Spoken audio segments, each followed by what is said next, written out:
গীতা গীতা গীতা, তোমাকে কতবার বলবো, কতবার বোঝাবো? না না না না, তুমি তুমি পদ্মর জন্য লড়েছো, আমরা অ্যাপ্রিসিয়েট করেছি, কিন্তু আর কার কার জন্য লড়বে, কার কার জায়গা ফিরিয়ে দেবে তুমি? শোনো, তুমি বিয়ে করেছো, সংসার করো, বাচ্চা কাচ্চা করো, ঘুরে বেড়াই, এইটুকুনি তো চাই। আর কি চাই গীতা?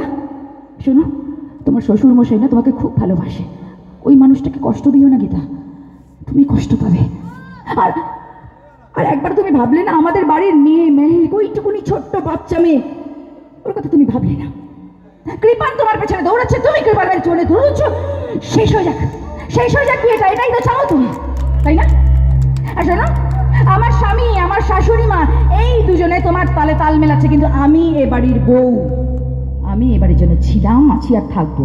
আর তোমার ওই একটাই কথা না, কোর্টের মধ্যে তোমার মুখ চলে আর কোর্টের বাইরে হাত, না না না, হাতটা খুন্তিতে চালাও, বুঝেছো?